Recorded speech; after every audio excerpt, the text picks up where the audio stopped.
शरीरं सुरूपं तथा वा कलत्रं यशश्चारुचित्रं धनं मेरुतुल्यम् मनश्चेन लग्नं गुरोरङ्घ्रिपत्ने ततः किं ततः किं ततः किं ततः किम्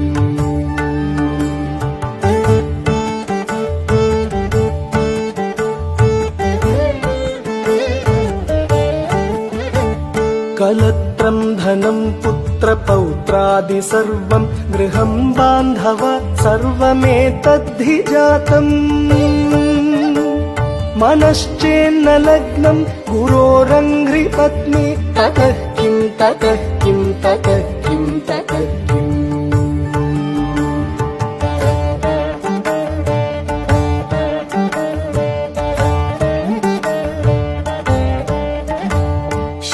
षडङ्गादिवेदो मुखे शास्त्रविद्या कवित्वादिगद्यं सुपद्यं करोति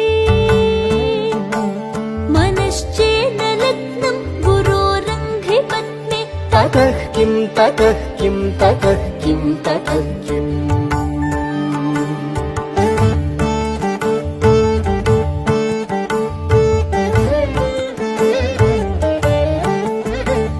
विदेशेषु मान्यः स्वदेशेषु धन्यः सदाचारवृत्तेषु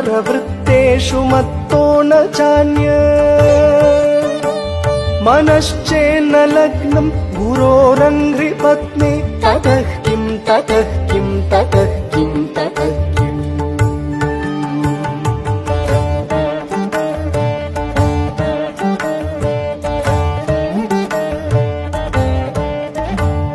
क्षमामण्डले भूपभूपालवृन्दै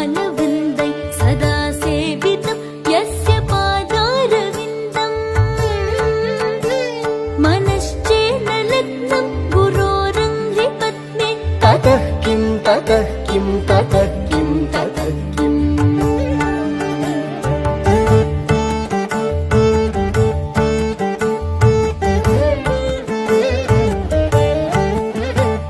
यशो मे गतं दिक्षु दानप्रताप जगद्वस्तु सर्वं करे यत्प्रसादात्